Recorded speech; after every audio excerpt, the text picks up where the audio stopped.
Good morning, everyone. Good morning.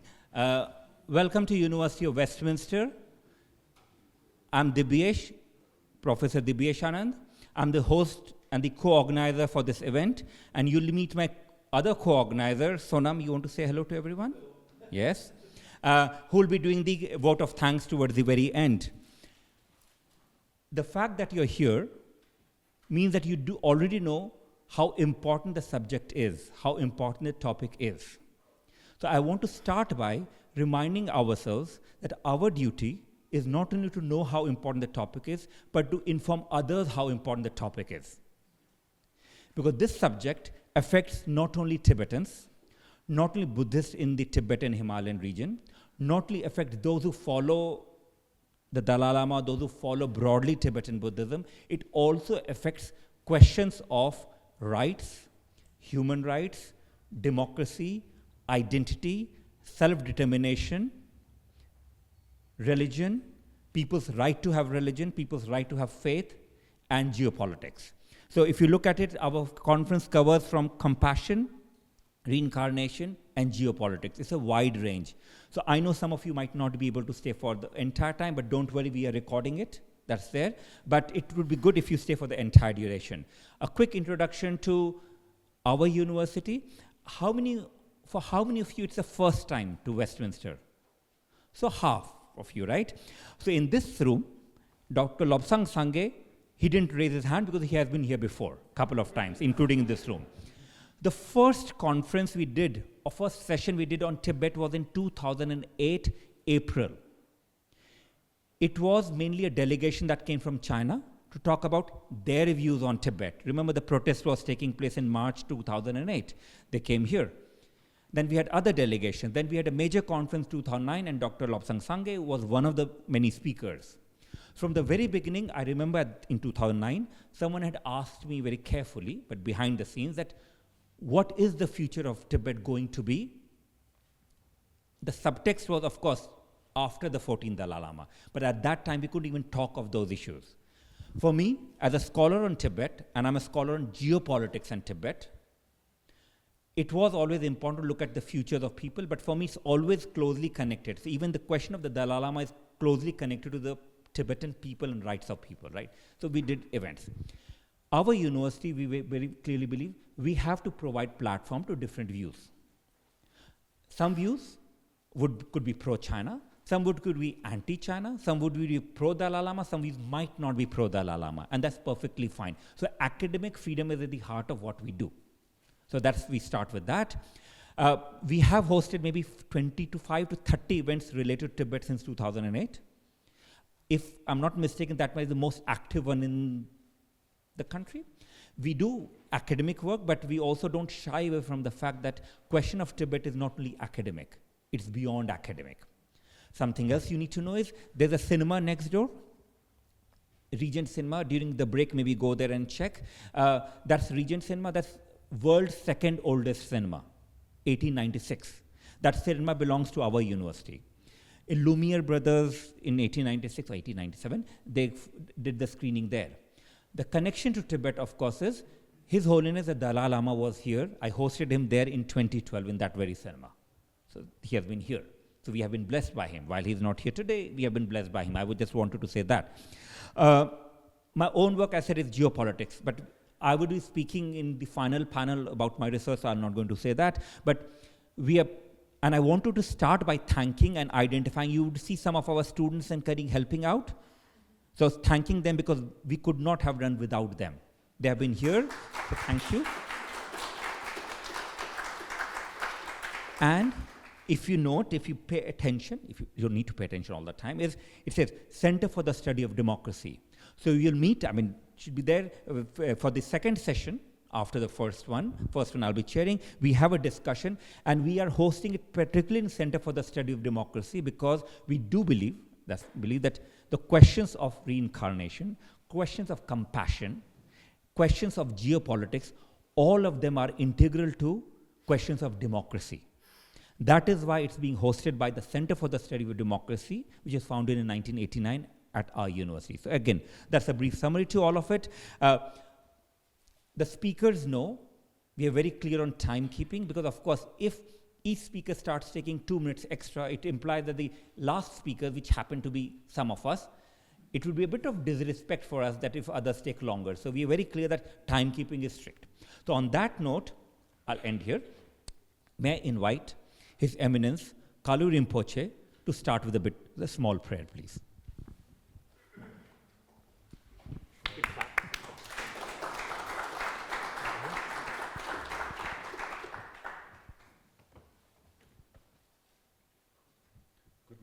Good morning, everyone. Tashtele. I'm going to start the prayer with the praise to the Lord Buddha. Okay? Tabge doji shaje rezu chung shenge medu dege ponjomba serge lumbo tabo jebego shaje jebe kela chancel kange tangbo changju togene sonami shi tonen zozeji tuden zeba jajin rowaye gunjur kela dage tobreke lanam denzen dewen dogene lalepane lanchen tashishin relasine lamon jureme Lomsu shukwaran zela chancelo dawa juzu shaje sebone tashilombe sadu tambetse changda jejen gedu tenjone Chanju rezu ngeze chancelo shunu topde me sengede anga manga dane juzede gewo chakbe chenam tsajene denda mebran zela chancelo jikden chodan tumbra chawatan kanamato panchesu moyi kordan denze tabla kebaye jesi chongwan zela chancelo korwe chawa nimbo mesigine kimne chongde kala shingneja Shede namda chongdo nyelene rabdo chongwan zela chancelo zunbe changchun rubar kongne Naranzane Jamdo Lojodo, Kawachize, Zundu Tachenbe, Samde Chonin Zela, Chancelo, Toma Menen, Beba Doyinch, Mangandae Chanju Shinjodo, Gedro Mayo, Ambra Sanjene, Chanjun Zopranzela, Chancelo, Tujinjola, Nurdu Singene, Wara Nazila Sunejodo, Chuge Kolokonen, Rejanam, Teba Suna Godo, Chancelo, Shingingoa, Amba Tajishi.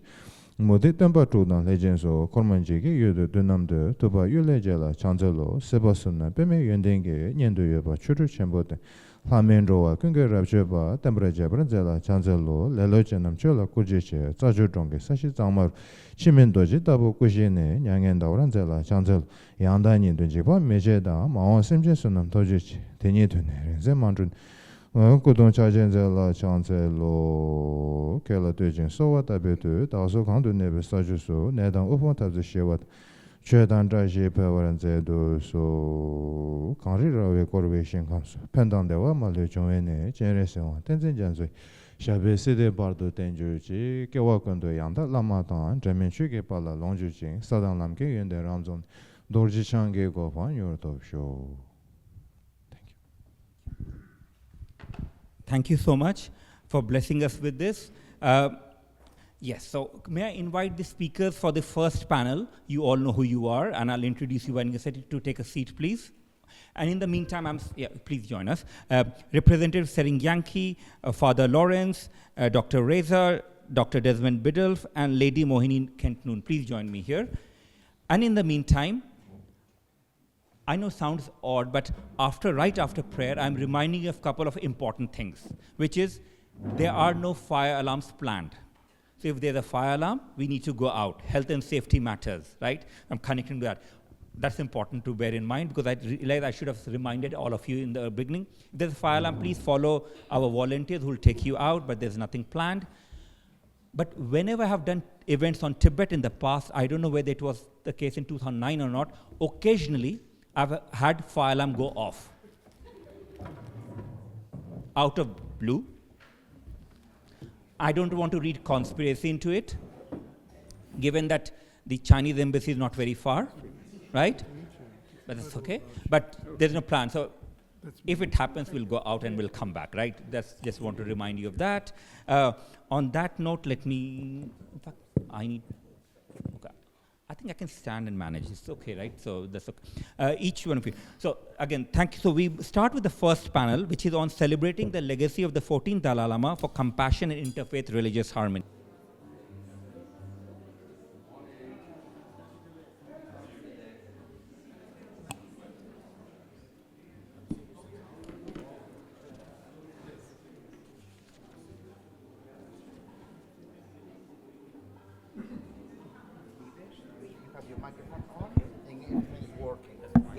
Control everything from the back.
Good morning, everyone. Good morning. Welcome to University of Westminster. I'm Dibyesh, Professor Dibyesh Anand. I'm the host and the co-organizer for this event, and you'll meet my other co-organizer, Sonam. You want to say hello to everyone? Yes. Who will be doing the vote of thanks towards the very end. The fact that you're here means that you do already know how important the subject is, how important the topic is. So I want to start by reminding ourselves that our duty is not only to know how important the topic is, but to inform others how important the topic is. Because this subject affects not only Tibetans, not only Buddhists in the Tibetan Himalayan region, not only affects those who follow the Dalai Lama, those who follow broadly Tibetan Buddhism, it also affects questions of rights, human rights, democracy, identity, self-determination, religion, people's right to have religion, people's right to have faith, and geopolitics. So if you look at it, our conference covers from compassion, reincarnation, and geopolitics. It's a wide range. So I know some of you might not be able to stay for the entire time, but don't worry, we are recording it. That's there. But it would be good if you stay for the entire duration. A quick introduction to our university. For how many of you it's the first time to Westminster? So half of you, right? So in this room, Dr. Lobsang Sangye, he didn't raise his hand because he has been here before, a couple of times, including in this room. The first conference we did, or first session we did on Tibet was in 2008, April. It was mainly a delegation that came from China to talk about their views on Tibet. Remember, the protest was taking place in March 2008. They came here. Then we had other delegations. Then we had a major conference 2009, and Dr. Lobsang Sangye was one of the many speakers. From the very beginning, I remember in 2009, someone had asked me very carefully, but behind the scenes, that what is the future of Tibet going to be? The subtext was, of course, after the 14th Dalai Lama. But at that time, we couldn't even talk of those issues.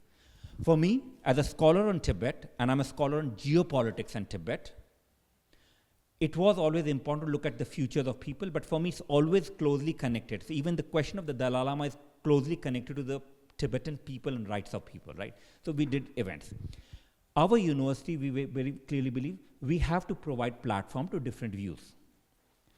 Some views could be pro-China, some could be anti-China, some would be pro-Dalai Lama, some views might not be pro-Dalai Lama, and that's perfectly fine. So academic freedom is at the heart of what we do. So we start with that. We have hosted maybe 25 to 30 events related to Tibet since 2008. If I'm not mistaken, that might be the most active one in the country. We do academic work, but we also don't shy away from the fact that question of Tibet is not only academic, it's beyond academic. Something else you need to know is there's a cinema next door, Regent Cinema. During the break, maybe go there and check. That's Regent Cinema. That's world's second oldest cinema, 1896. That cinema belongs to our university. Lumiere brothers in 1896 or 1897, they did the screening there. The connection to Tibet, of course, is His Holiness the Dalai Lama was here. I hosted him there in 2012 in that very cinema. So he has been here. So we have been blessed by him. While he's not here today, we have been blessed by him. I would just wanted to say that. My own work, I said, is geopolitics, but I would be speaking in the final panel about my research, so I'm not going to say that. But and I wanted to start by thanking and identifying. You would see some of our students and colleagues helping out.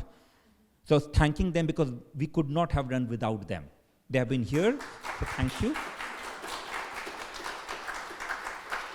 And if you note, if you pay attention, you don't need to pay attention all the time, it says Center for the Study of Democracy. So you'll meet, should be there for the second session after the first one. First one I'll be chairing. We have a discussion, and we are hosting it particularly in Center for the Study of Democracy because we do believe that the questions of reincarnation, questions of compassion, questions of geopolitics, all of them are integral to questions of democracy. That is why it's being hosted by the Center for the Study of Democracy, which was founded in 1989 at our university. So again, that's a brief summary to all of it. The speakers know we are very clear on timekeeping, because of course, if each speaker starts taking 2 minutes extra, it implies that the last speaker, which happen to be some of us, it would be a bit of disrespect for us that if others take longer. So we are very clear that timekeeping is strict. So on that note, I'll end here. May I invite His Eminence Kalu Rinpoche to start with a small prayer, please.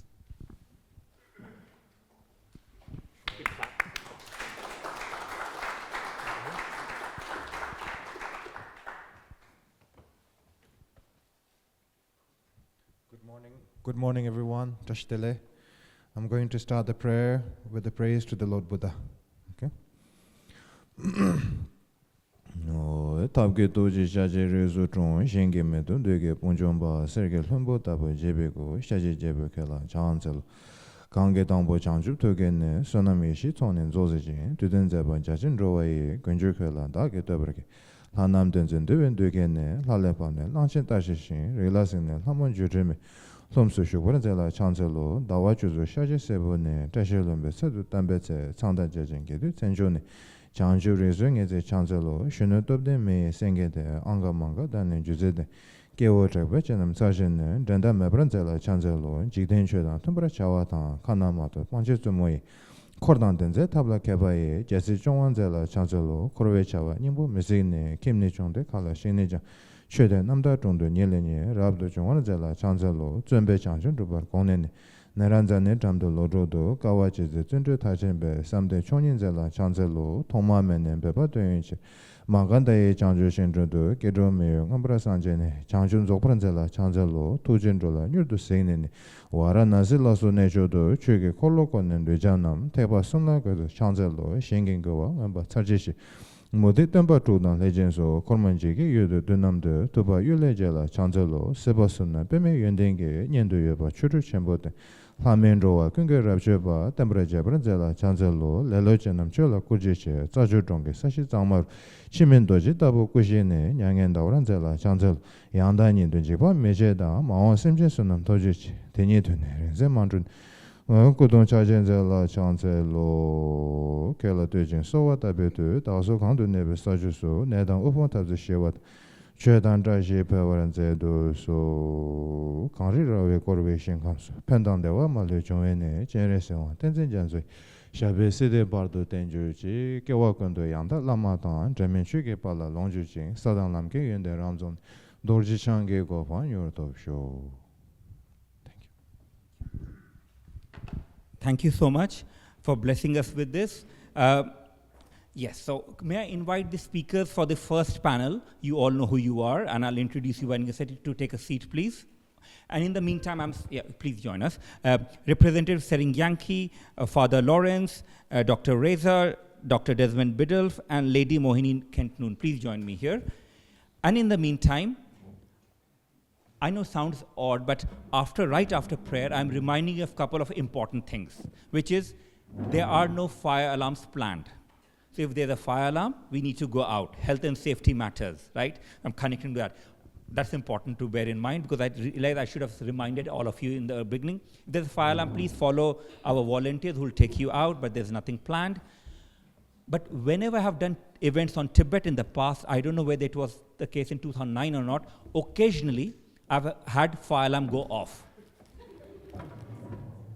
Out of blue. I don't want to read conspiracy into it, given that the Chinese embassy is not very far, right? But that's okay. But there's no plan. So if it happens, we'll go out and we'll come back, right? That's just want to remind you of that. On that note, let me, in fact, okay. I think I can stand and manage. It's okay, right? So that's okay. Each one of you. So again, thank you. So we start with the first panel, which is on celebrating the legacy of the 14th Dalai Lama for compassion and interfaith religious harmony. And for that, I'm the moderator, and each speaker has maximum 12 minutes to speak.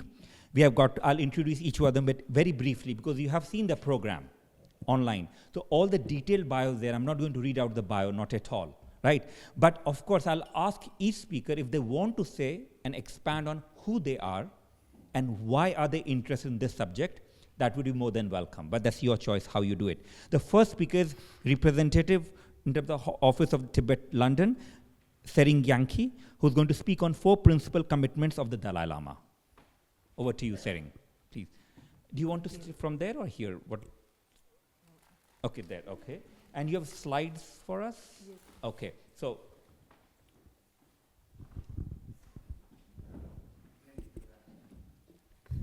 Is it on?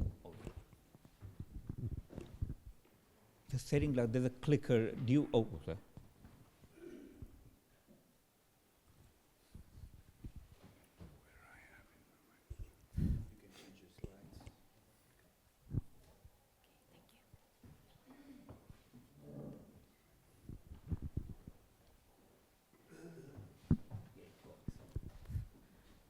Touch the leg, and good morning, everyone. At the very outside, I would like to express my heartfelt thanks to the organizers of this important conference, former Representative Sonam Frasila and Professor Dibyesh Anand, the Deputy Vice Chancellor of the University of Westminster, for inviting me to speak at this special gathering. As we are all aware that this conference is being held to celebrate the life and legacy of His Holiness the 14th Dalai Lama of Tibet in honor of his 90th birthday, a milestone which the Central Tibetan Administration in Dharamsala has dedicated as the Year of Compassion. This occasion holds a deep personal and professional significance for me, both as a representative of His Holiness the Dalai Lama and of the Central Tibetan Administration. However, I must humbly admit that I'm by no means an expert on this topic I'll be speaking about, so I may not be able to fully capture or convey the vastness and depth of His Holiness's vision. So I would ask for your understanding in advance in case I fall short in doing justice to it. The topic I'll be speaking about is the 4 principal commitments of His Holiness the Dalai Lama. And what I hope to offer today is a simple overview or an introduction to these commitments, which serves as the guiding principles of His Holiness's work and life.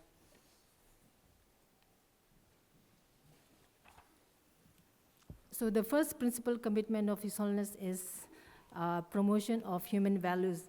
As human beings, we share some essential and fundamental values regardless of our nationality or cultural background. Values such as love, compassion, peace, forgiveness, generosity, and tolerance are universally practiced and appreciated as a part of secular ethics. His Holiness the Dalai Lama advocates for the promotion of these values, these basic human values, for the sake of global peace and harmony. How does His Holiness the Dalai Lama promote shared human values through a secular approach to ethics? His Holiness draws on 3 main sources. The first is the shared human experience. His Holiness urges each of us to reflect deeply on our human common experience. We all experience kindness, we all experience and appreciate kindness and feel hurt when we are treated badly. Fundamentally, we all desire happiness and wish to avoid sufferings. Secondly, common sense. As human beings, we are endowed with the ability and discern, to reason and discern what is beneficial and what is harmful to ourselves and to others. Thirdly, scientific reasons. Scientific evidence. Modern scientific research increasingly shows that compassion and kindness contribute a greater well-being and better health, especially heart health, blood pressure, and immune system. So by combining insights from science, from common sense, and lived human experience, His Holiness the Dalai Lama promotes an ethical framework grounded in the understanding that values, empathy, and compassion are core to our human nature. These are not religious values, but universal human values arising from our inherently human nature. His Holiness Dalai Lama emphasizes that the concept of concept of the oneness of the humanity is more crucial than ever in today's interconnected and globalized world. Many of the challenges we now face, such as the climate crisis and the growing economic inequalities, can only be effectively addressed through collective action rooted in the sense of shared humanity.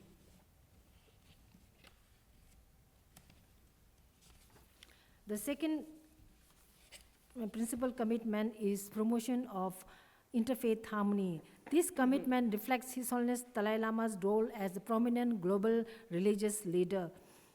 While all major religions were founded to alleviate the human sufferings, guiding people toward a meaningful life, it is also true that religious differences have sometimes contributed to tensions and conflicts locally, globally, and nationally. In light of this, His Holiness has been a strong and consistent advocate for religious harmony. How does His Holiness promote religious harmony?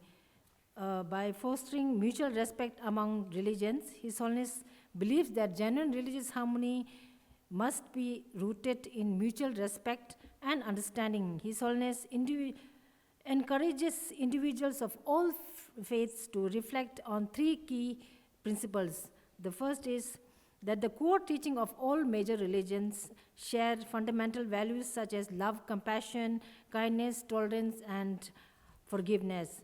Secondly, all religions serves the spiritual needs of millions and offer meaningful guidance, just as different medicines are used to treat different illnesses. Various religions address the diverse spiritual needs of humanity.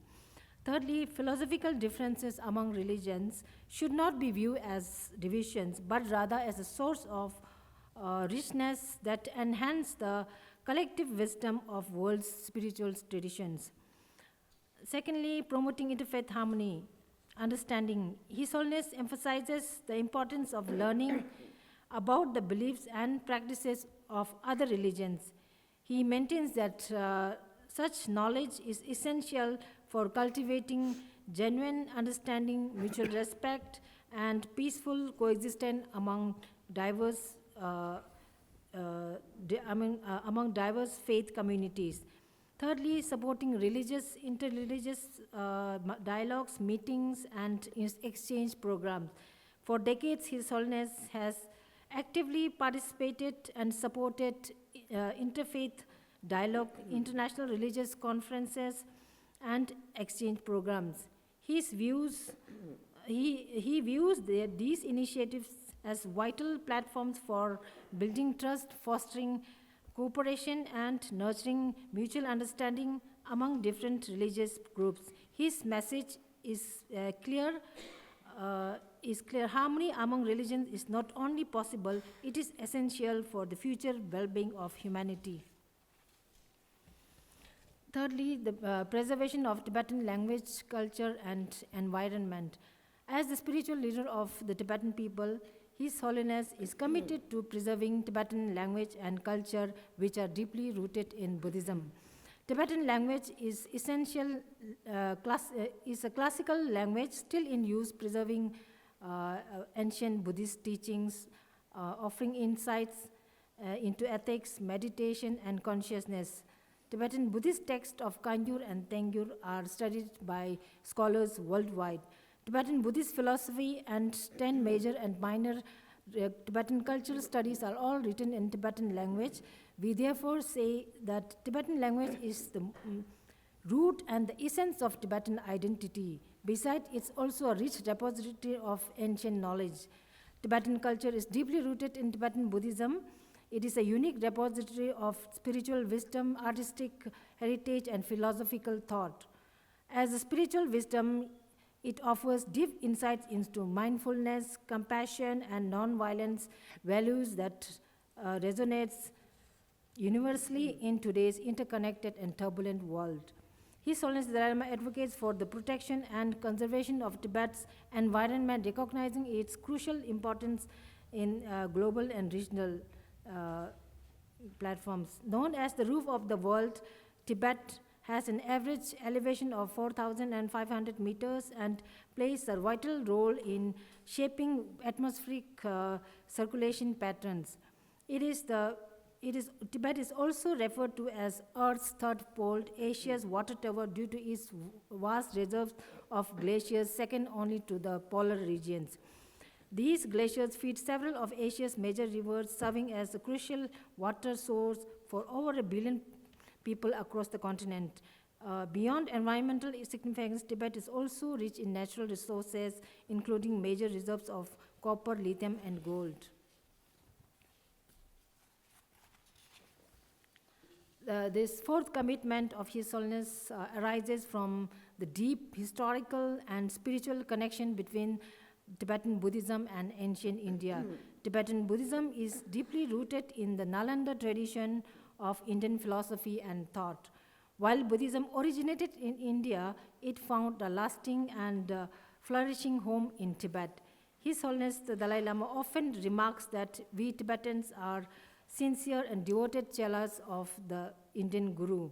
So as a gesture of Guru Dakshina, a token of respect and gratitude to your spiritual teacher, His Holiness is deeply committed to helping India revive its ancient wisdom.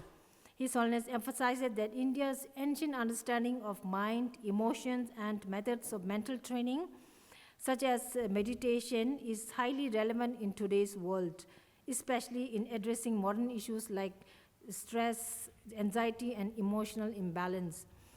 His Holiness envisions a future where India harmoniously blends its rich heritage of inner knowledge with modern science and technology, creating a model that could contribute significantly to global peace and well-being. To advance this vision, His Holiness initiated the Mind and Life Dialogue, a platform to encourage interdisciplinary discussions and foster holistic understanding and promote compassion and ethics in science and promote mental health and well-being. Just a week ago, the Mind and Life Dialogue hosted a conference on mind, artificial intelligence and ethics in Dharamsala, the abode of His Holiness the Dalai Lama. I believe that the importance of ethics in AI is paramount, as it affects nearly every aspect of our life. His Holiness has also initiated the establishment of a center in Bodh Gaya, India, known as the Dalai Lama Center for Tibetan and Indian Ancient Wisdom. This center aims to serve as a bridge between the ancient insights and contemporary challenges, fostering a revival of timeless values for the benefit of humanity. Thank you very much. Thank you.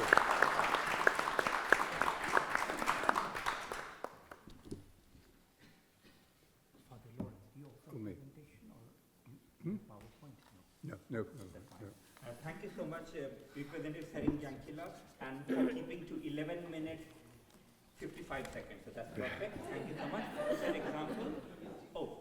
Set examples, 11 minutes, 55 seconds. Our next speaker is Father Laurence Freeman, OSB, from the World Community of Christian Meditation, who's going to speak on the common ground of religion and dialogue as the basis of harmony between religions. Over to you, Father.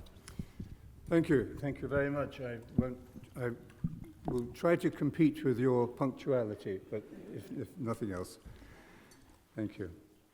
I first met, first of all, I have to say what an honor it is to be here and to be able to contribute to the celebration of the life and the legacy of His Holiness and these 90 years which have really touched the world in extraordinary ways. I first met His Holiness when I was a young monk in Montreal in 1979, assisting my teacher, John Main, Father John Main, in establishing a community there. Father John was asked by the Archbishop to arrange an interfaith gathering at the cathedral to welcome His Holiness. Father John accepted the invitation, but insisted on the inclusion of a session of meditation in silence to bring all participants to touch the oneness of their common ground. And His Holiness remarked later this was the first time he had meditated in a Christian environment. Afterwards, His Holiness met Father John, who invited him to join our new small community for our midday meditation and prayer, for lunch and discussion afterwards. This was the beginning of a long and fruitful friendship, which led, after Father John's death, to a number of significant milestones, I think, in interspiritual dialogue, including the Good Heart Seminar, the Way of Peace series, culminating in Bodh Gaya with a 3-day seminar. We meditated every morning under the Bodhi tree. And many individual events, like the visit to Belfast in the year 2000, and dialogues.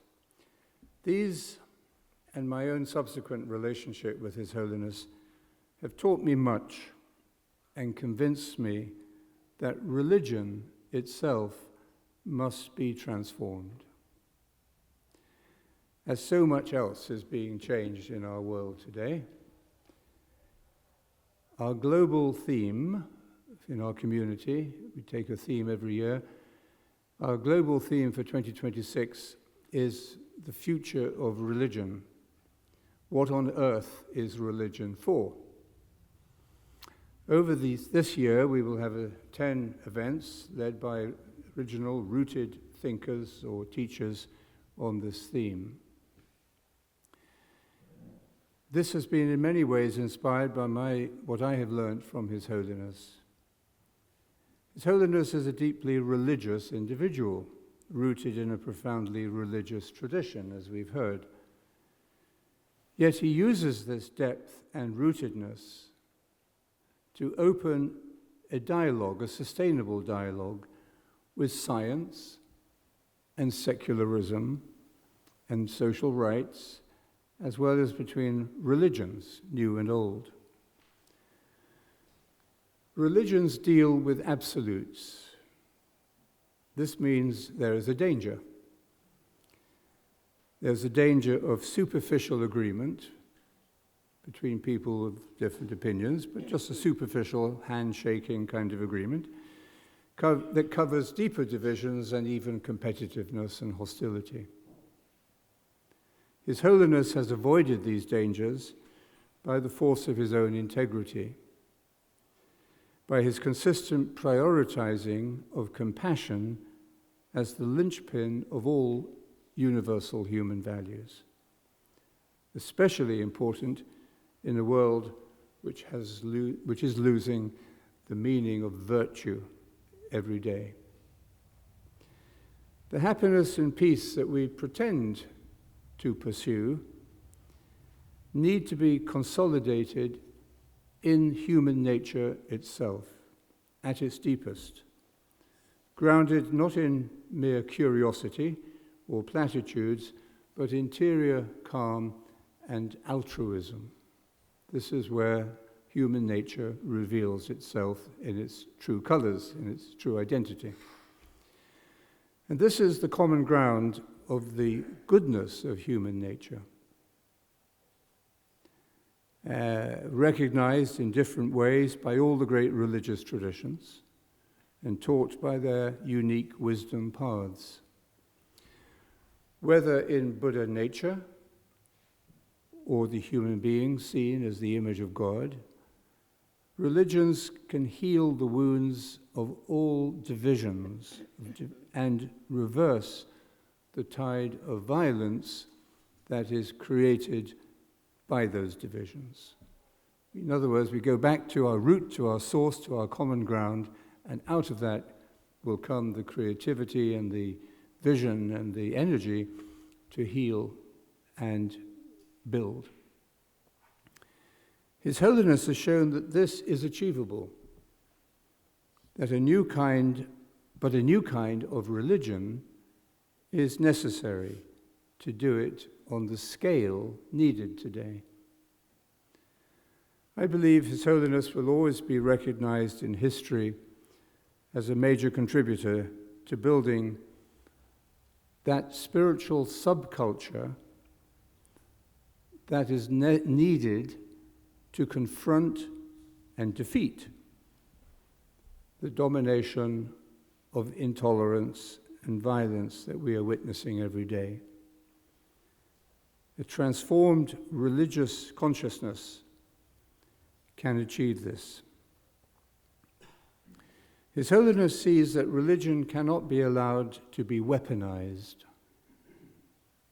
or politicized. It must be grounded in the humility of authentic contemplative practice, with the fruits that come from that of wisdom and kindness and depth of enlightenment. Real dialogue is a compound of pure, other-centered listening and truthful speaking. It is the experience of transformation brought about not by force or guile, but by pure attention. When religious people can share this gift of reciprocal listening, the power of attention is generated. And that leads to a transformation of consciousness. Consciousness is always bilateral. Truthful speaking will then follow. This can be experienced intermittently from time to time at a good meeting or at a good encounter, but the common goal must be to make it the normal environment of religion. The most direct way to this goal is shared contemplative practice. To meditate together before a session of dialogue or a conversation has very powerful effects. A UN negotiator in our community once told me that for 18 years he has led climate change negotiations, and in those 18 years he has never seen anybody change their mind. It's quite a thought. So, His Holiness, I once asked His Holiness if he felt he had gained anything from the bitter pain of his long exile. And he immediately replied, yes. I've met people, faiths, teachers, cultures from across humanity. It has been a great pain, but also a great gift. His Holiness was certainly consciously transformed by that exposure to the world. Despite criticism and opposition, he never lost the courage to engage in dialogue with all of them. We are blessed by his life, his legacy, and his living example. Thank you.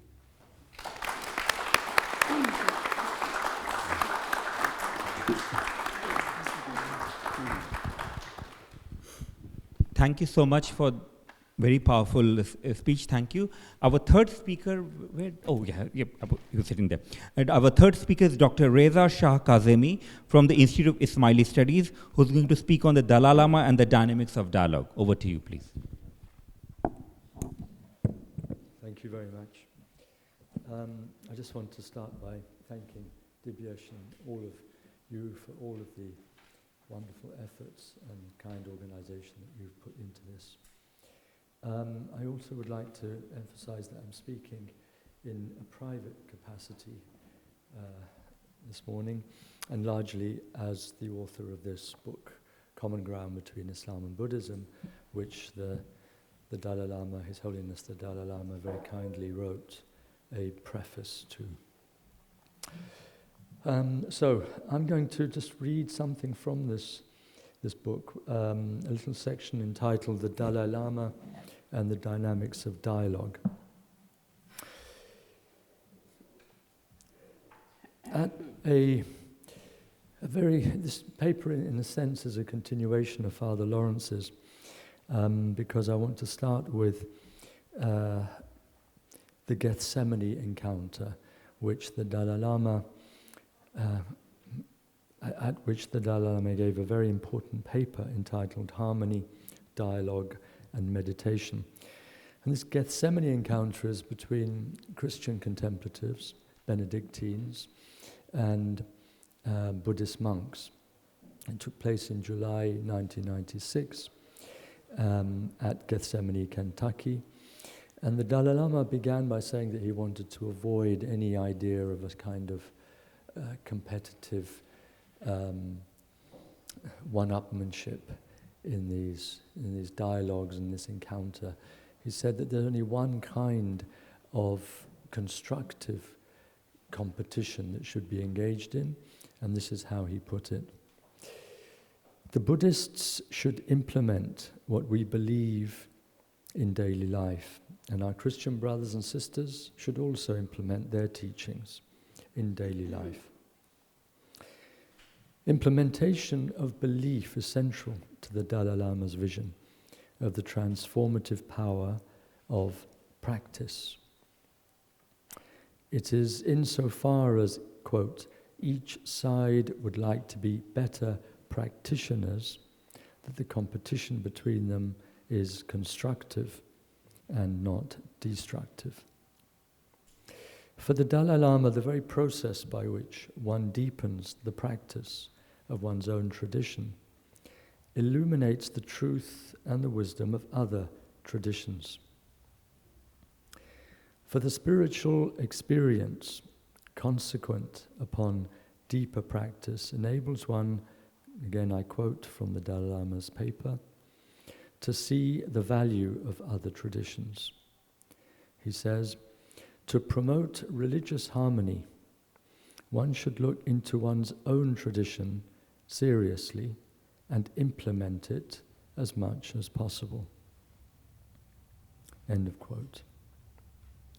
If, by contrast, one restricts oneself to the purely theoretical aspects of one's tradition, then the values which bring human beings together in goodness will be eclipsed by dogmatic coagulations. To quote again from the paper, all religions teach a message of love, compassion, sincerity, and honesty. Each system seeks in its own way to improve life for us all. But if we put too much emphasis on our own philosophy, religion, or theory, becoming too attached to it, and try to impose it on other people, the result will be trouble. Basically, all the great teachers, including Gautama Buddha, Jesus Christ, Muhammad, and Moses, were motivated by a desire to help their fellow beings. End of quote. The Dalai Lama's message on dialogue, on the spiritual dynamics underlying true dialogue, is at once ethically simple and spiritually profound, eminently practicable and philosophically irrefutable. If you bring to life within yourself the fundamental values of your own religion, you will not only change yourself, but you will change the whole world, according to the Dalai Lama. Through your kindness towards others, your mind and heart will open to peace. Expanding this inner environment to the larger community around you will bring unity, harmony, and cooperation. Expanding peace further still to nations and then to the world will bring mutual trust, mutual respect, sincere communication, and fully successful joint efforts to solve the world's problems. All this is possible, but first we must change ourselves. Each one of us is responsible for mankind. End of the quote. One is reminded here of the verse of the Quran, "Truly God will not change the condition of a people until they change the condition of their own souls." In chapter 13, verse 11. The following passage expresses a compelling picture of the power of the dialogical dynamics that are unleashed by the sincere and ever-deepening practice of one's own faith. Those who realize the deepest values of their own faith are referred to by the Dalai Lama again and again as, quote, practitioners. Those who engage in the meditative dimensions of their faith alongside the philosophical dimensions. And these are the ones who would constitute the most effective partners in authentic dialogue. I quote, "It is my belief that if prayer, meditation, and contemplation are combined in daily practice, the effect on the practitioner's mind and heart will be all the greater. One of the major aims and purposes of religious practice for the individual is an inner transformation from an undisciplined, untamed, unfocused state of mind toward one that is disciplined, tamed, and balanced. A person who has perfected the faculty of single-pointedness will definitely have a greater ability to attain this objective. When meditation becomes an important part of your spiritual life, you are able to bring about this inner transformation in a more effective way. Once this transformation has been achieved, then, in following your own spiritual tradition, you will discover that a kind of natural humility will arise in you, allowing you to communicate better with people from other religious traditions and cultural backgrounds. You are in a better position to appreciate the values and preciousness of other traditions because you have seen this value from within your own tradition. Finally, I just wanted to quote one thing to help, again, following on from what Father Laurence said about the danger of exclusivism and the fanaticism and violence that can stem therefrom.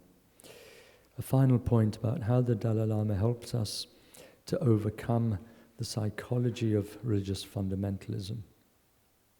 Implicit in what he says in this last paragraph I'm going to quote from is that this kind of fundamentalism arises out of an inability to understand other religions, but also an inability to plumb the depth of one's own tradition. Quote, "People often experience feelings of exclusivity in their religious beliefs, a feeling that one's own path is the only true path, which can create a sense of apprehension about connecting with others of different faiths. I believe the best way to counter this force is to experience the value of one's own path through a meditative life, which will enable one to see the value and preciousness of other traditions." So I'd like to stop there. Thank you very much.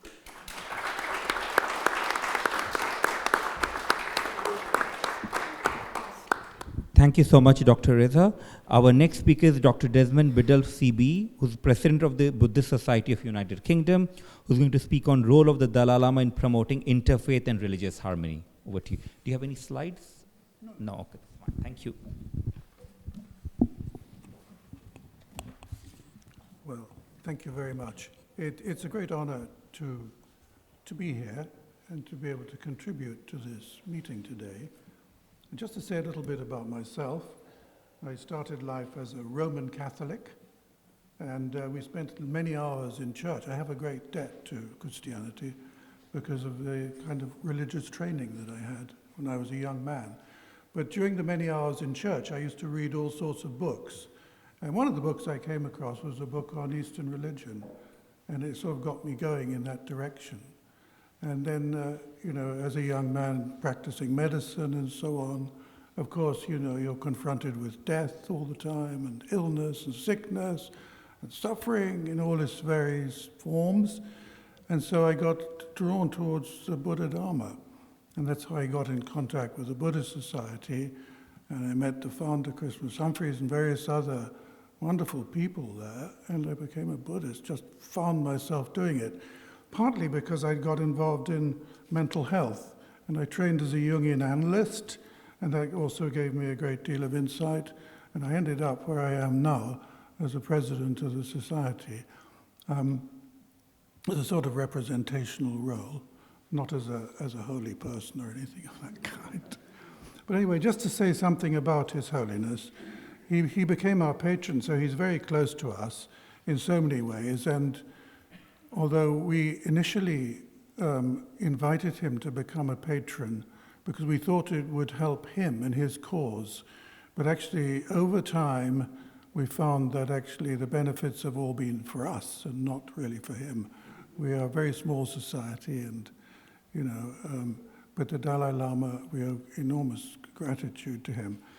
But for more than 6 decades, he has embodied what one might call the spirit of universal responsibility, a vision that transcends all divisions of race, creed, and nationality.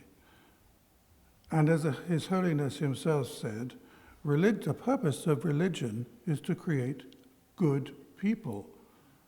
When His Holiness left Tibet in 1959, crossing the Himalayas into India, he did not do so as a conqueror or a politician, but as a monk carrying within him the spirit of a civilization rooted in peace. He would later say, "My religion is very simple. My religion is kindness." That single sentence has entered the moral vocabulary of our age. In 1961, His Holiness accepted the invitation to become patron of the Buddhist Society in London and was the first Buddhist organization in the Western world to receive that honor. It was started by my cousin, Francis Beaufort Palmer, and some other enlightened beings at the time. And in 1973 and 76, he came to England at the invitation of the Buddhist Society, and he awakened a generation of young people to the universal values of Buddhism. And this can't really be underestimated. It wasn't just that he introduced Buddhism. He introduced a new view, a new concept of what religion was really about. And I think that you can't underestimate the value of that. And it's seeped into all sorts of things in society, into science, medicine, philosophy, particularly into mental health. But it's had a very profound and deep effect, and his repeated visits have deepened that. He then, during that particular time, he talked about basic Buddhist values of compassion, patience, discipline, and so on. And at the Royal Albert Hall, in front of a very vast crowd of people, he reminded us all that religion seeks to cultivate a good heart. In 1989, His Holiness received the Nobel Prize, not only for his non-violent leadership of the Tibetan people, but for his teaching that genuine peace must be built upon compassion, and that there is no real peace unless it's built on compassion. It can't just be built on treaties. Treaties were not enough.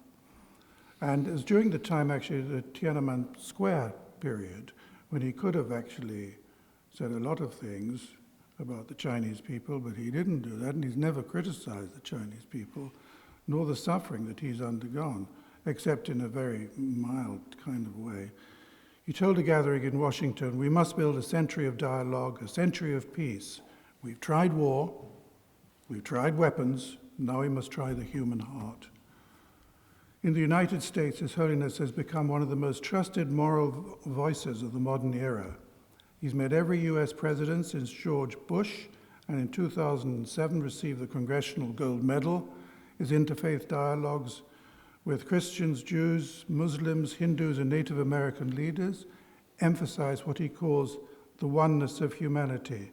At a meeting with evangelical Christians, he said, "When I see someone pray with deep faith, even in that faith is not my own, my heart is moved." Beyond America, His Holiness became a symbol of interreligious friendship. In India, his adopted home. He joins Hindus, Muslims, Jains, and Sikh leaders in the Sarvadharma Sammelan, the meeting of all faiths. In Europe, he has shared platforms with the Archbishop of Canterbury, the Chief Rabbi, the Patriarch of Constantinople. At the World Parliament of Religions, he said different religions are like different medicines for the same illness, and the illness of ignorance, anger, and greed.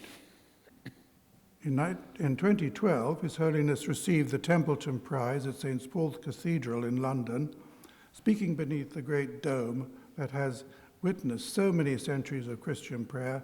He spoke of compassion as a universal energy, a force stronger than any weapon. And he has developed the idea of secular ethics, teaching that goodness and compassion do not depend on religion's belief, but on the shared wish of all beings to avoid suffering.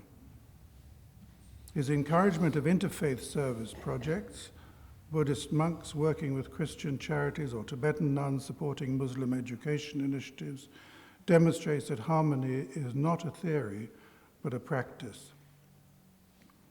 At the 2015 Interfaith gathering at the House of Lords, organized by the Buddhist Society to mark his 80th birthday, he said, "Harmony among religions is not a luxury, it's a necessity for peace in our time." And at that meeting, his good humor and his vibrant presence, he overcame all sorts of differences.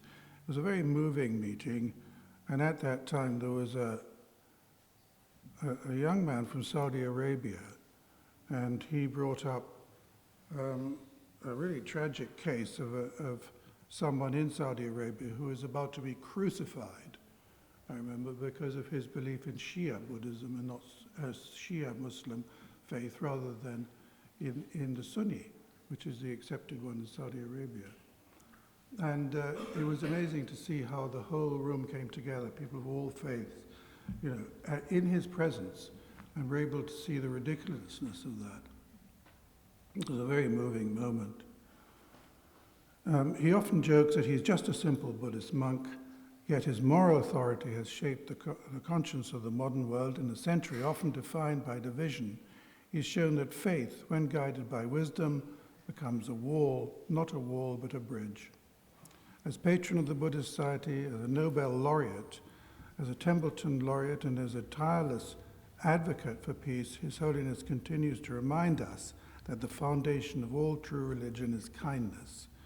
In our time of turbulence and uncertainty, his message stands as both a challenge and a hope, that compassion can be cultivated, that harmony can be learned, and that, as he says, as long as space endures and as long as beings remain, may I too abide to dispel the suffering of the world. I should also say that the Dalai Lama, his teachings come from the Buddha Dharma. And what makes him able to talk about interfaith in a very sensible kind of way is that Buddhism is based, in fact, on laws of nature, impermanence, the non-existence of any permanent I, and the universality of suffering. This enables him to talk about the human condition in a way which perhaps other religions find great difficulty in doing. But as he always says, religion is there to serve man. We are not here to serve an ideology of any kind. And in order to practice religion, we end up serving man ourselves. And the great discovery, of course, of the Shah-Kazemi Buddha was a discovery of mind. And I think that's incredibly important in my field. It has transformed psychiatry and continues to do so. I was recently at a meeting of the Royal College of Psychiatry on the special interest group in spirituality and psychopathology. Most interesting meeting. And the application of religious truths in one form or another to people who suffer terribly from mental disease is beginning to transform psychiatry in a very radical kind of way. It's just beginning. A friend of ours who spoke at the Buddhist Society on Schopenhauer, he was talking about actually the Buddhist Enlightenment, European Enlightenment, not the one that we think of as in the 17th century, but the Buddhist Enlightenment, which started with people like Schopenhauer and people who were interested in the Dharma. And I said to him, sort of rather jokingly, well, it hasn't made a great deal of progress. And he said, this was some years ago, he said, it's only just begun. And it's true. You know, these truths which the Dharma bring to us and the discovery of the mind within ourselves are totally and completely transformative. And we do have a chance, if we can give ourselves the time, if we love ourselves enough to look inside and not go chasing after things, we'll find a huge resource of strength and courage. And also what we become is autonomous. We become autonomous, functioning human beings who love and care for each other and for ourselves, and who cannot and will not tolerate inhumanity. And this is a great discovery which we have not yet really incorporated in our education and our thinking. But we have a chance, and the Dalai Lama, I have to say, is somebody who really expresses that in everything he does, particularly in his care for the Tibetan diaspora. You know, we think very much about his preaching life and, you know, his sort of popularity, his celebrity even. But actually, during all that time, he's cared very deeply for his own community throughout the Western world and in Tibet too. And in a way, this whole thing we're talking about now is about, at least part of it is about the reincarnation problem. And, you know, there is a thing called the All-Party Parliamentary Group for Freedom of Religion and Belief, and we joined that partly through the Dalai Lama, His Holiness' inspiration, but that has very far-reaching effect. Maybe not be very powerful now, and the plight of the Tibetan people may not seem particularly bright, but you have to look at Southern Ireland, you know, what happened there. You know, for many centuries, the 13 minutes, 27 seconds. I got a little bit of time. What happened? Well, he thought it was going to be the end for the Catholics, but now Ireland is one of the richest countries in Europe. You know, and I think, you know, we must persevere. It's not just Tibet that we care about. We really care about people. That's what really matters. And it's through Buddhism, actually, that we can, in our own little way, whether locally or more publicly in places like this, we can hold up the banner, you know, what truth it is, what it is to be a human being, and not tolerate the injustices that we see. This is not political. This is something human that we need to do and need to learn to do more and more. And I think that's now 14 minutes, 24 seconds. Thank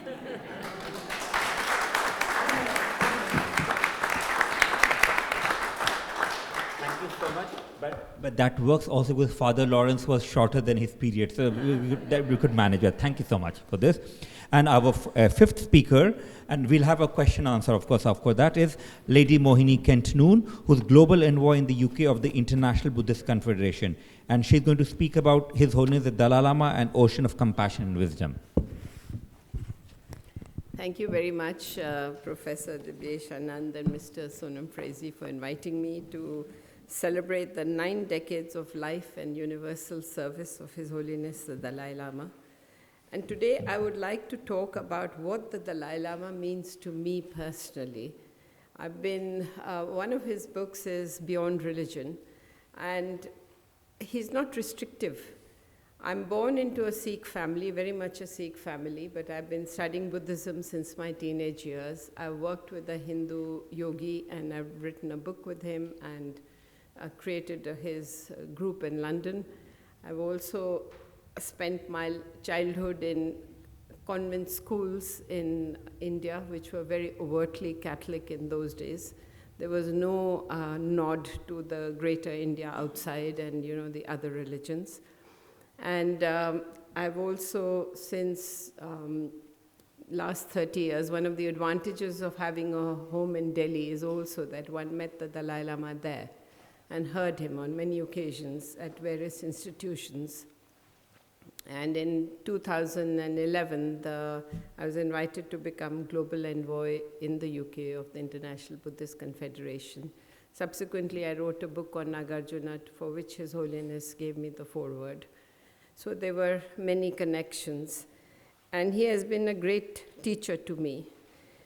Apart from his wisdom teachings of enlightenment, ethics, nature of the mind, finding inner peace, Nagarjuna, and many others, the simple yet most profound lesson I've learned from him is how to practice spirituality in daily life. Right here and now, in the vexed and tumultuous world that we live in. And much of this I've learned from observing his personal conduct. To be joyful and to be able to laugh despite terrible tragedies. How to be compassionate even towards one's mortal enemies. How to remain humble despite the glories that the world has heaped upon him. And interdependence, one of the cardinal virtues of the Bodha Dharma. Joyfulness is the answer to all disease, the Dalai Lama said. Before the pandemic, he would give teachings in Delhi, 2-day teachings and 1 day of healing every March, and I used to go from London to attend. His laughter would precede him into the room, even if he could have received devastating news from Tibet that morning. And his effervescent humor is contagious. In 2015, when he was here on an extended tour for his 80th birthday, I had the honor to host a lunch for his birthday. And speaking to a group of hand-picked guests, the Dalai Lama recounted how he had tried to bunk studies as a little boy. And what could his tutors do? Because you can't really smack the Dalai Lama, even if he's only 7 years old. So they found a way by creating whip of yellow silk, and he said, it was a holy whip, but I felt holy pain. So when I despair, I remember the Dalai Lama and I smile. If he can laugh, despite the great losses, the anguish of his followers, the destruction of his country, then I can at least try to remain cheerful in the face of much smaller challenges. He is the prophet of peace and non-violence. I'll never forget the story he narrated at one of the teachings in March in Delhi of one of his followers who had come to meet him in India after many years of being incarcerated in a Chinese prison. "Were you afraid?" His Holiness asked. "Yes," came the reply. "I was afraid that I would hate the Chinese." It is almost impossible for us to fathom that level of commitment to nonviolence, even in thought. If he did not hate his Chinese oppressors after years in prison, then my anger and hatred towards those who have been cruel, treacherous, and exploitative of me must stop immediately. The Dalai Lama insists that the conquest of inner demons of violence and anger is the true liberation. No matter how much suffering others inflict on us, we must not add to it by tormenting ourselves with the rage and revenge which will destroy our own health and well-being. The Dalai Lama is the incarnation of the Bodhisattva of compassion. That has been a great source of inspiration to me in creating my charity against human trafficking, called Lily Against Human Trafficking. His Holiness said, if you want to be happy, be compassionate. If you want to make others happy, be compassionate. That sounds simple, but it's actually very hard to practice. And the true test in my personal life was to find sustained compassion for my father, who who was handicapped for 36 years and lost his eyesight, my mother who suffered terribly, and my husband who was consumed by cancer. And it was all happening at the same time. The Dalai Lama describes himself as a simple Buddhist monk, but he demonstrates what is known as in ancient Indian thought is the power of the act of truth. He has received not only the Nobel Prize for Peace, but at least 90 other awards, including the Templeton Peace Prize. Yet he remains untouched by any of that. He sets a mighty example to us, surrounded as we are by the vanities and posturing of those of much lesser merit. Through more than 6 difficult decades, he has spoken up for harmony and cooperation. Despite the conquest of Tibet, the brutal colonization of his people that followed, the Dalai Lama has stood for non-violence and cooperation. In his speech to the European Parliament in 2001, he said, "It is evident that the human community has reached a critical juncture in its history. Today's world requires us to accept the oneness of humanity. The world is becoming increasingly interdependent. Without the promotion of a sense of universal responsibility, our very future is in danger. That sense of interdependence, of belonging, includes not just the human world, but the world beyond the human world, which has been ravaged and unbalanced by human beings. And as the Buddha said, when you walk, even the trees are your Sangha." The Dalai Lama is a mind scientist, an ocean of wisdom and compassion, and he walks on the path of Shah-Kazemi Buddha, who showed us that he was not some primal divinity, but all too human. By his spiritual practices and personal effort, became the perfect Buddha. If he can do it, each one of us too can find that freedom, love, and happiness we seek. That, to me, is the true meaning of the Dalai Lama's presence in our world. Thank you for listening to me.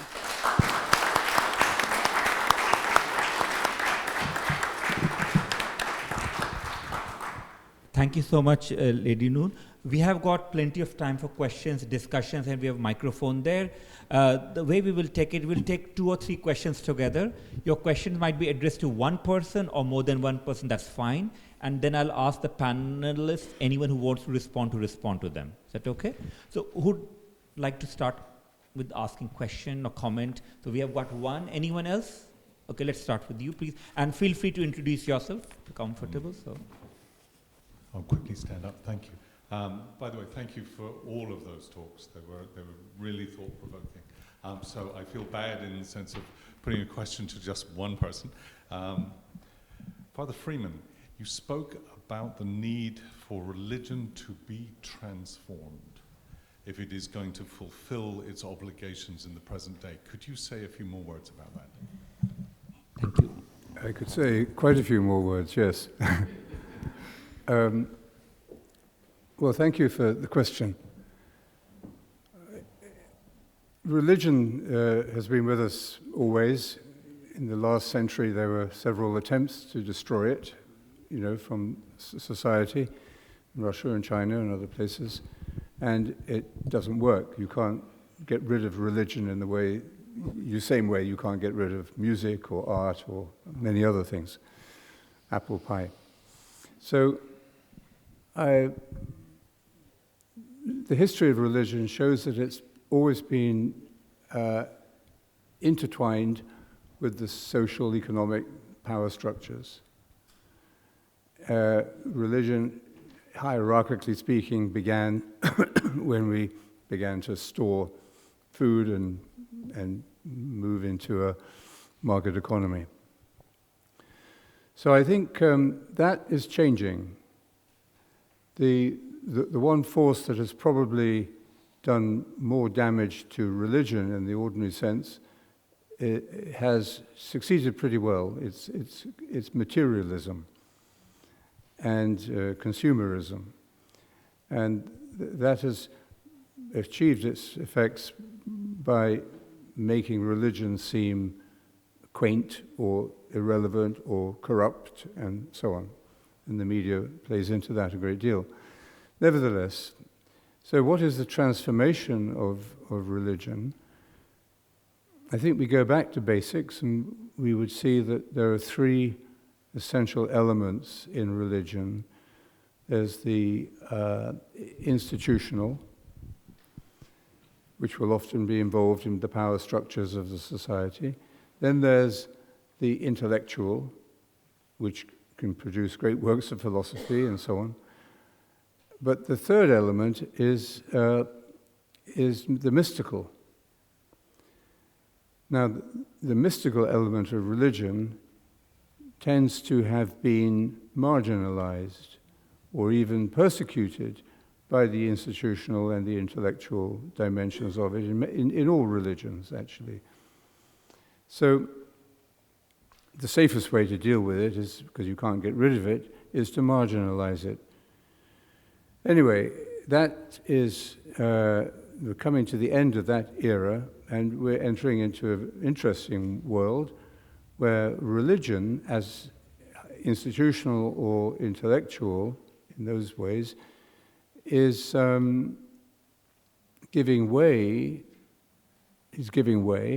and the mystical has re-entered society through interreligious dialogue, through cultural exchange and so on, but also now, particularly in the Western world, through well-being and dealing with the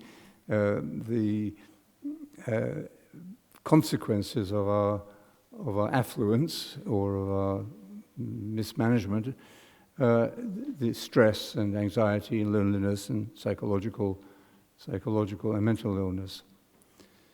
So the transformation of religion, I think,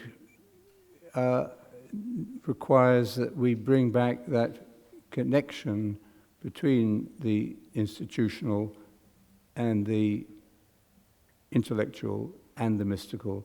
And we give priority to the mystical, in fact, because it is that which holds the intellectual and the institutional in balance. So interreligious dialogue is vital for that, because all religions in different ways face that trouble. His Holiness often spoke to me about, the institutionalism of Tibetan Buddhism.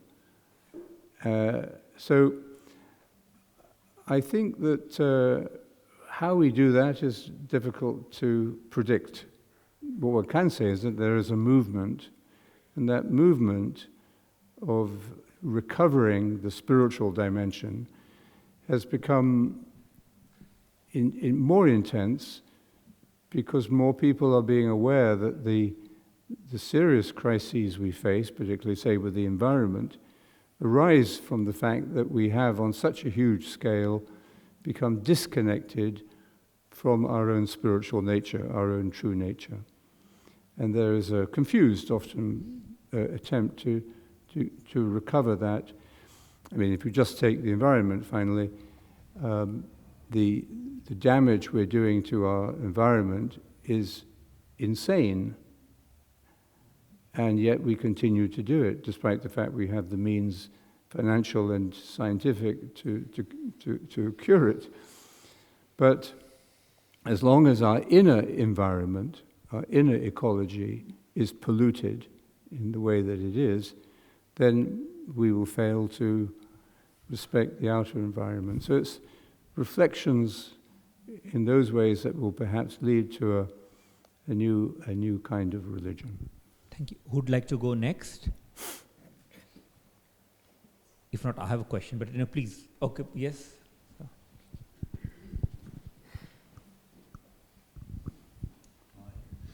Thank you very much, everyone.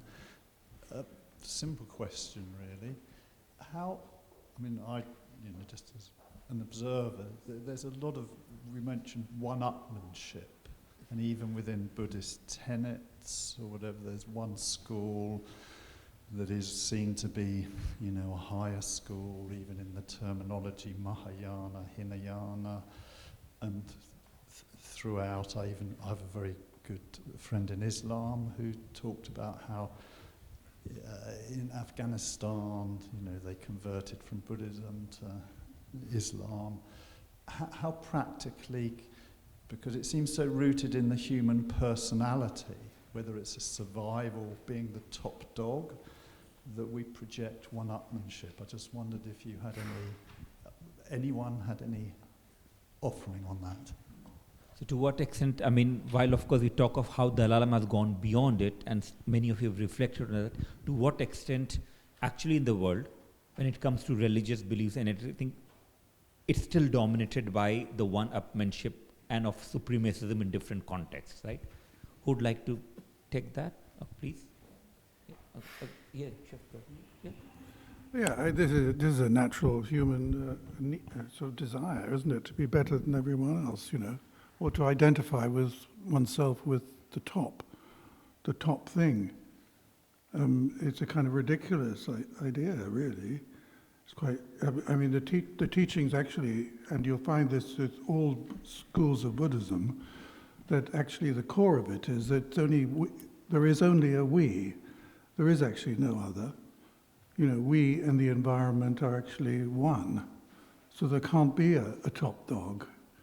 We're just all interconnected. It's a we and no other. Of course, the way we think is dualistically, isn't it? So we're always judging and comparing and so on. But that's one of the diseases of the human mind, which the Dharma addresses directly and deals with in the practice. I'm sure other people have got lots of things to say about that.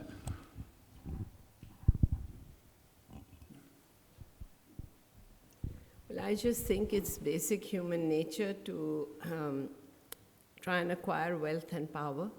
And in a way, through religious institutions or ashrams or whatever, there's a lot of unaccounted wealth and unquestioned power. So that's just basic human psychology. But I think today there's a lot of personal freedom, which has come through education, which has come through economic empowerment, and that has helped women also to stand on their own feet and find their own voice. Not everywhere, but the Women's Project is very patchy across the world, but certainly in some parts.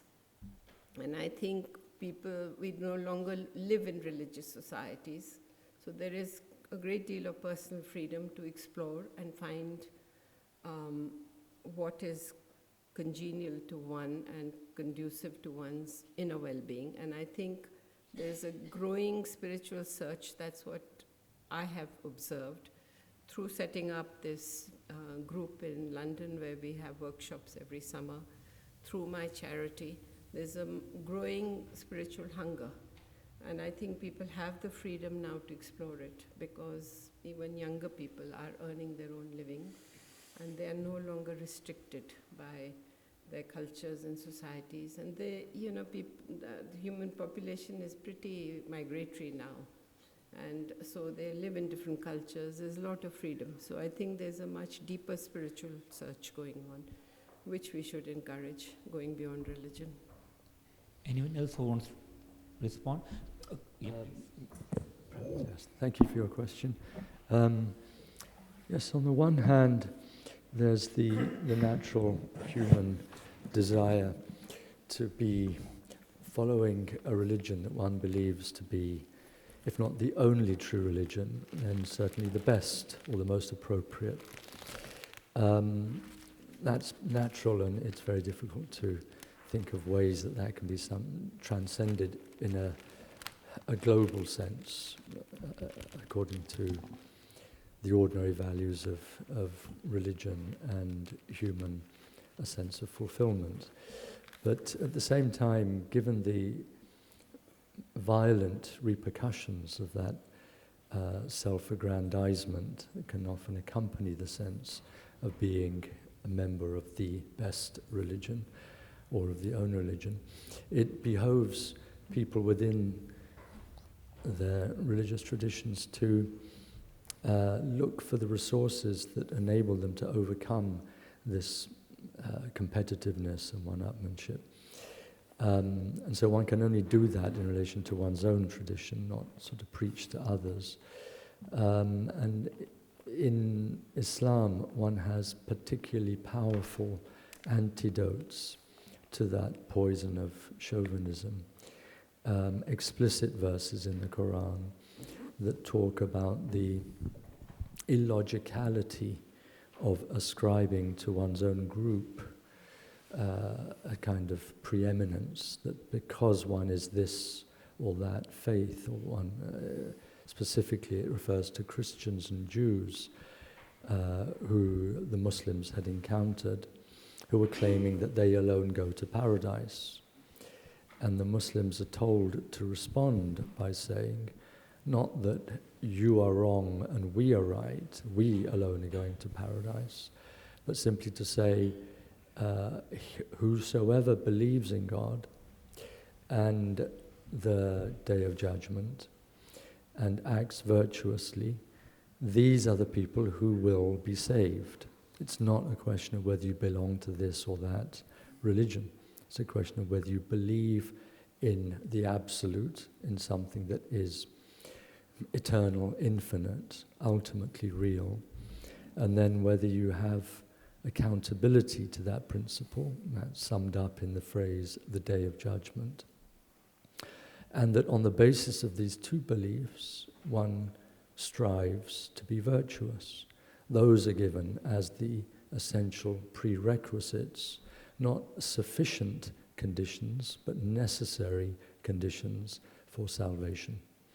And then there's one verse in the Quran in chapter 5, verse 48, which gives the kind of divine motivation for religious diversity and talks about the positive aspect of competing with each other, such as the Dalai Lama himself expressed in his address to the Gethsemane encounter.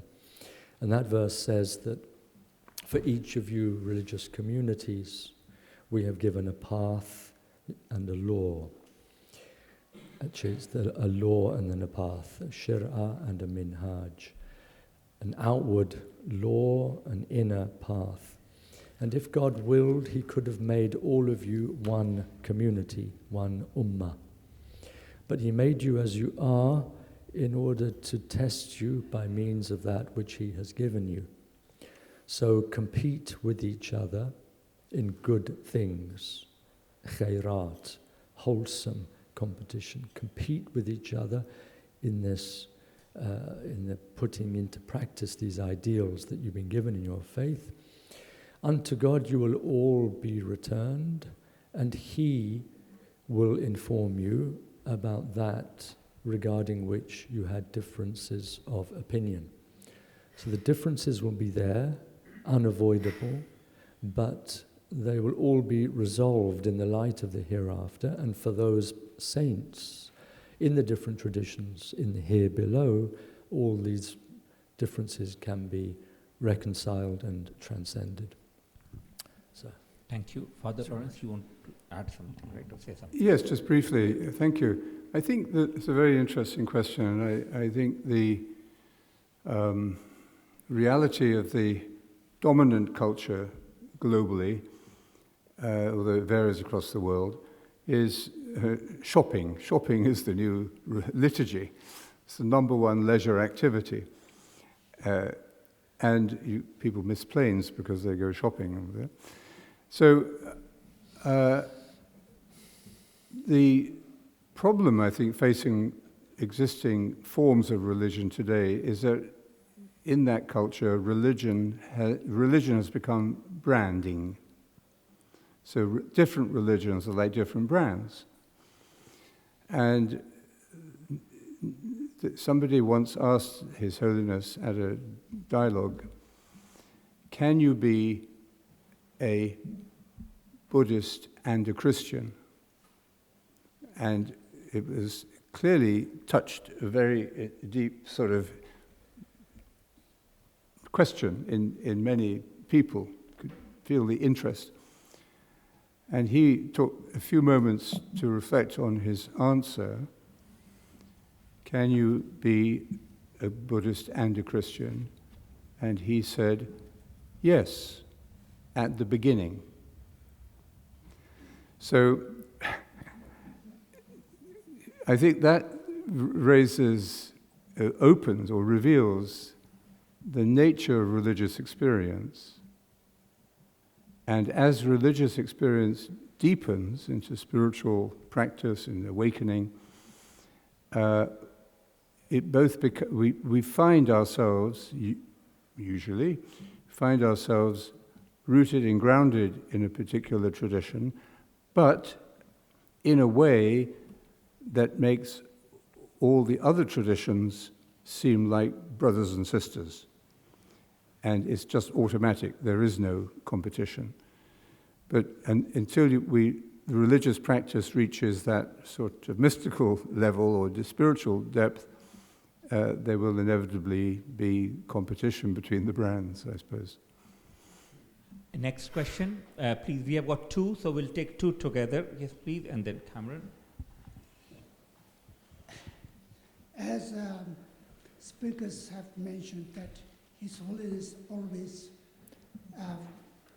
recommend for religious harmony and dialogue. And recently, our British King and his Queen visited Vatican. Is there any relation that His Holiness might be inspired him, and how important significance is that? Thank you. Thank you so much, and Cameron there, so.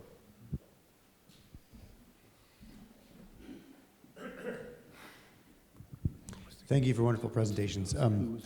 My question has to do with when we talk about interreligious dialogue, it's often premised on the idea that the two sides that are talking are already people who are quite accepting of other people's lifestyles and ideologies. You might describe them as progressive. So progressive Christians want to talk to Buddhists, for example. But what I find fascinating about His Holiness's life, and maybe some of you can reflect on it who know better than I, he was able to make quite close friends with people in the United States who described themselves as conservative Christians, evangelical Christians, born-again Christians, like President George Bush, for example. People who don't usually seek out interreligious dialogue, in fact, actually often demonize people of other religions.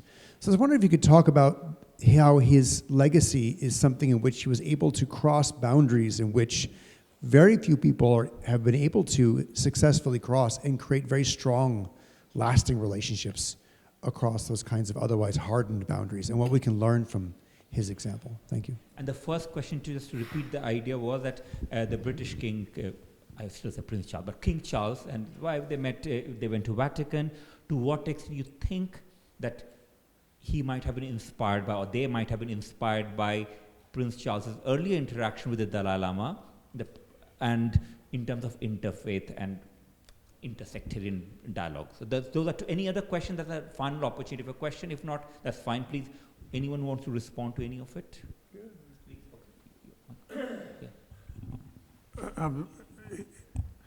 Prince Charles is constitutionally tied to being the protector of the Anglican Church. But I think he had a lot of contact with His Holiness, and I think at least on 3 occasions he met with him, had discussions with him, and so on. And he's very liberal in himself, but he has a constitutional duty to perform, which is related to, the way that the United Kingdom works. But I think he'd be a good influence. On the second question, I would say that there is a problem of truth. Truth is a big problem because we've made truth into a thing. That's the problem. And once you get hold of that thing, it's yours and you identify with it. But at the heart of religion, there is no truth in that sense. The truth is something everything is relative. We're part of it. We're part of a stream, a river, if you like. But the human heart allows us to make decisions, or in fact forces us to make decisions and to make choices. But it's got nothing to do with truth, which I can grasp. My truth, not your truth, my truth. It's a very big difference. And I think the understanding, once you begin to understand the mind, the nature of the mind, then these things start to become apparent. And unless we can really understand that, and really understand it in ourselves, not just as a theory, but as a reality, then there will always be these problems. Because we cling because of our insecurity, we cling desperately to ideas of what the truth is. Whatever it might be, my race, my class, my culture, my intelligence, my skill, my athleticism, my beauty, whatever it is, that becomes your truth and you hang on to it. And these things have to be abandoned. And that's what all religion ultimately says. They have to be let go of. And until those things can be done, I think there will be problems amongst all religions until that can be understood. Thank you. Dr. Shah-Kazemi, you were almost like you want to respond to something? Well, I felt actually, please I was do that, just looking at the preface that the Dalai Lama wrote for this book, Common Ground Between Islam and Buddhism, and it made me think that this is an answer to your question as to how he can speak across these boundaries and even to speak to people who are very deeply and exclusively rooted in their faith, committed to it, and what is it that makes them open up to the Dalai Lama? I think he gives us the answer to that question in this paragraph. He says, "My Muslim friends have explained to me that since God is characterized as compassionate and merciful, faithful Muslims are actually offering complete submission to the ideal of universal compassion." I just read a little bit more. "By this means, God's compassion can flow through the actions of the faithful. Such a practice is clearly a way of purifying the mind and seems to parallel what the Buddha himself said about the importance of actually living your life in a compassionate, ethical way. Thus, from a Buddhist point of view, the practice of Islam is evidently a spiritual path of salvation." So I think it's the Dalai Lama's embodiment of the two principles, of course, of wisdom and compassion. The fact that he not only embodies but radiates it as a bodhisattva. That radiation of the two principles, of the two energies, let's say, not just ideals, but the energetic, intentional projection. Emanation is probably a better word. The emanation of the pure energy of wisdom and of compassion emanating from his being that makes contact with those ideals in the religious beliefs and the religious orientations of people from across the religious spectrum. It's that contact that's made between wisdom and compassion within his soul to the wisdom and compassion that is at least intended by all true believers, because at the heart of every faith, whatever it be, is wisdom and compassion. And that's what enables one to overcome the boundaries of ideological and other distortions of wisdom and of distortions of compassion, that you're not able to open up to the other if you think that they are not following your own tradition. Those illogical and ruthless aspects of one's own carapace of protection, of one's defensiveness, that one is right. Those things are kind of dissolved when you come into contact with a person whose spiritual presence is so powerful, so irresistible, so irrefutable, that your defenses are just dropped. You think, I can open up completely to this human being who himself has opened up totally to the vulnerability of love. That's what I think. Thank you. This is an opportunity for any final comments from any other speaker, please. Yeah, go ahead. Yes. Well, there's a lot of magpies flying around, and there's a saying, folk saying here in England, you know, when you see flocks of magpies, 1 for sorrow, 2 for joy, 3 for a girl, 4 for a boy, 5 for silver, 6 for gold, 7 for the secret that cannot be told. And, you know, these are the things we have to come across in life. You know, and this is the Dalai Lama's teaching, in a sense. You know, don't get carried away by sorrow, acknowledge it, live it, don't be carried away by joy. If it's a girl or a boy, or silver or gold. And then the secret is it can't just be something in the head. It can't be told because it has to be lived. And that's the core of religion. You know, and that's what the Dalai Lama truly understands and truly communicates. And it's a universal teaching because we all understand it. We all know that. Thank you, Father Laurence. Yeah. Well, you can clap. I know you wanted to clap to that. Yeah. So, any final comments or words for this panel? Well, then, just in response to the two questions, I think the king had a long time to wait to prepare, and he had said earlier he would see himself as the defender of faiths rather than just of one faith. It only took 500 years for them to pray together, so we should never lose hope. As to why His Holiness became such an attractive and unthreatening figure to some of the American political Christians and so on, I think it's the way. Sacrifice is the word I would say. He experienced tremendous suffering throughout his life, his own rejection, but his exile, but also what was happening in Tibet. He carried that pain, that sacrifice, and turned it into sacrifice, actually, and did not lose the spirit of joy. And that was only possible, can only be possible because you could be a victim and see yourself as carrying a heavy sacrifice and just identify yourself as a victim. You know, understandably that would be the case. But he didn't do that. He rose to a wisdom beyond the victimization. And I think that was only possible because of a very profound and genuine humility, which enabled him to move equally among all people.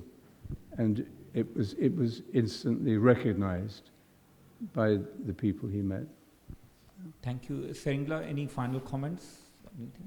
I would just say that. Yeah, I would just want to say that it is His Holiness's, personality or nature that he sees everybody as equal. There is no friend or foe to him. To him, everyone is equal. There is no high or low. There's no, it's you and me. He sees everybody and everything as equal. He's very clear and clean in his mind, and that approach of him naturally attracts people. I think that mainly because of his humility. Thank you. Lady Noon. I think it's spirituality is a journey of consciousness. Religion is a means to it. It's not in itself. The Buddha said, "My dharma is a raft, and abandon it when you reach the other shore." And the evolutionary point that we are at, it's self-transcendence that is called for. And traditionally in Indian thought, in the presence of the self-realized rishi, there was no enmity. Even the lion and the deer, everybody was pacified because the world it's a world of vibration, which quantum physics also tells us. So, the Dalai Lama vibrates at that level. It's not what he teaches. It is the quality of his being that is the lesson, and that is the presence in the world, and that each one of us have to do that for ourselves, transform our own energy. And that's what he stands for me. Thank you so much for all the panelists. So again, remember when I said that when His Holiness visited us in 2012, I recall a couple of things from that visit in particular. So we were hosting him, he came in from another door, it was in cinema next door, and once he was done, he was late by around 20 minutes. And the reason he was late was because he was meeting Aung San Suu Kyi, who was there in London. Now, I thought of that, of course, because there was another leader who was Nobel Peace Prize winner, but we also know, of course, she has suffered a lot in her life. She continues to suffer from the Burmese government, right, Burmese military. At the same time, on Rohingya issue, we know the position she took was quite Buddhist supremacist. There are many evangelical Christians around the world, particularly in American South, but also in Uganda and other places, who are actively persecuting LGBTQ people. You've got Hindu nationalists in India who are persecuting Muslims and Christians. You've got Islamist supremacists who are doing something similar around the world. So we are living in a world which is filled with conflict, with supremacism, where one-upmanship is very much there. In that sense, the Dalai Lama's message becomes even more important. But another thing which I recall of that event of Dalai Lama coming is, so at that time we had a different vice chancellor. Dalai Lama did spend 30 seconds with the vice chancellor, that's it. But he called a particular security person who was standing there, called him downstairs, hugged him and called him brother. So when Tsering was talking about the way he touched people, and I remember that the person who wasn't expecting, right, he was in security, the way in which Dalai Lama broke hierarchy very clearly without even knowing what he was breaking, interacting with people, is what makes him special, right? What makes him very different, what makes him not very polished in every sense, not very slick, I would say, in terms of how he would do it, but very genuine. So whoever has interacted with him, the only thing we hear is how genuine he is. So on that note, and you'll see we are before time, should we have? On that note, can you please join me in thanking the panel for?